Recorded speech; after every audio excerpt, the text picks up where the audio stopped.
Hi everyone. In this video, I'm going to talk about what stuff you can buy now which will make your photos better.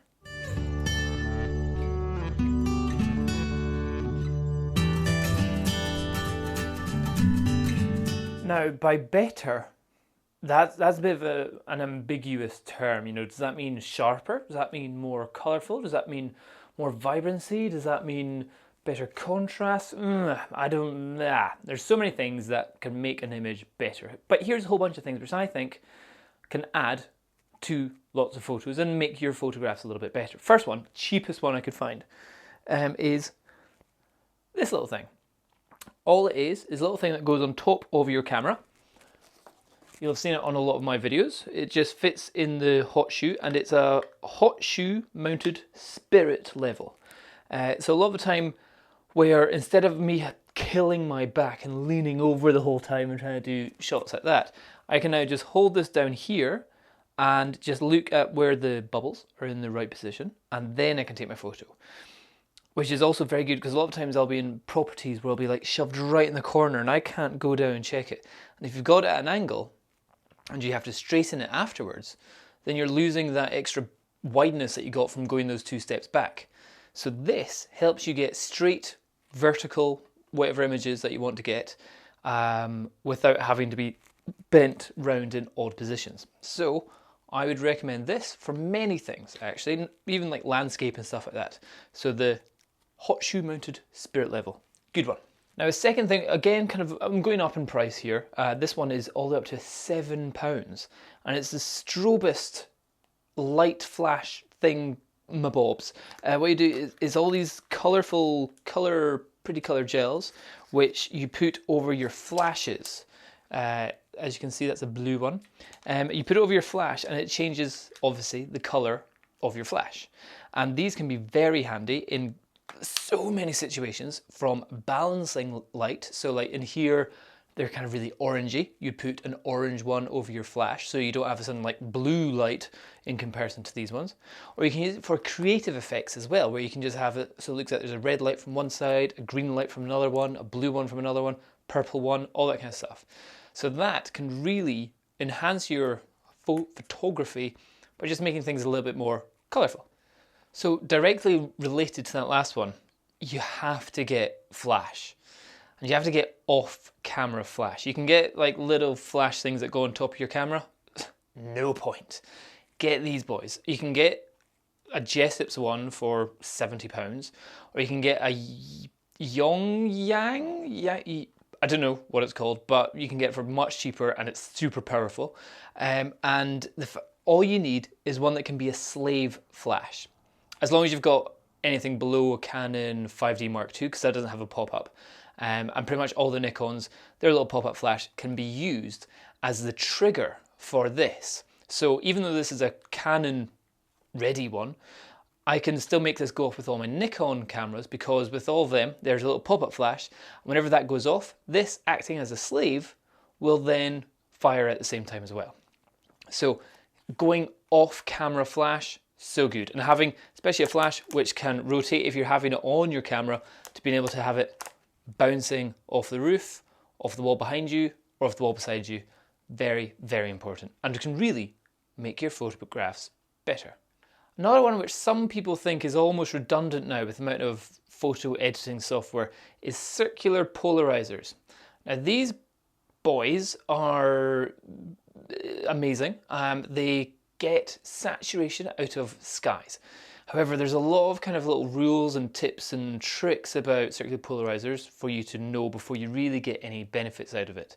I'll put a link down below to my secrets or tips for circular polarizers. For example, if you have it on a super ultra wide angle lens and you're at anything less than 90 degrees angle from the sun, then it doesn't really work and you start seeing warps in the sky and all that kind of stuff.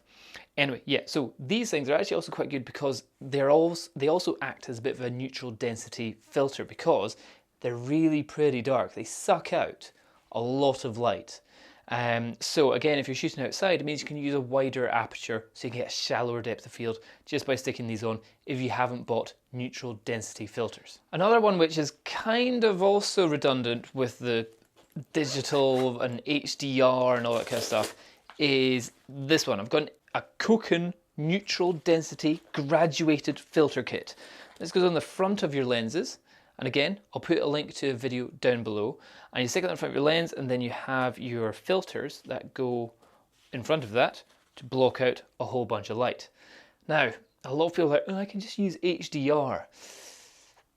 And you can, but there's something about having these filters on your lens, on your camera, that really enhances your photos. It's like instantly having HDR in camera if you have the right kind of location, if you're shooting the right place. So I still think these are good. They're a little bit expensive, but I love it whenever I put these on my cameras, and the effects that it gives my photos straight away, I really like. And it means I don't need to faff around with HDR and mapping and toning and all that kind of crap. I can just go photo done, awesome, cool. And one of the last things I would say, which is definitely a good one for making your photos better, is not a better camera, but a good lens. So if you've got a kit lens, an 18 to 55, just chuck it in the bin, don't use it. Well, obviously still use it, don't throw it away, I'm just joking there, but a 50mm, f1.4 or 1.8, you can get them for pretty darn cheap, and they're really good. Give you a great shallow depth of field, and are super sharp as well whenever you're at like f2, f2.8, all that kind of area. Super sharp, great performance, usually fast at focusing as well, and just, like that's quick. And just really teaches you about depth of field and shallowness and creamy backgrounds and all that kind of stuff. So I'd say a 50mm, f1.4, 1.8, go for it, get one of those, brilliant, will definitely make your photos better, somehow. And the last two things which I would say are really good to have to really make your photos better are, I can't show you because they're on the computer. There are two types of software. One is a panoramic software where you can take a photo, merge it all together and make a cool panoramic one. I use PTGui, Panoramic Technology Graphical User Interface, or something like that, I don't know. But you can get a free one, I think, called Hugin, Hugin. Google that. I don't think it works on the most recent Mac things though. I think it's more PC. And I also do HDR stuff, and the HDR software I use is Photomatics. I've got Adobe Photoshop in the office, and I'm not impressed with its automated merge to HDR feature that it's got. I think it's pants.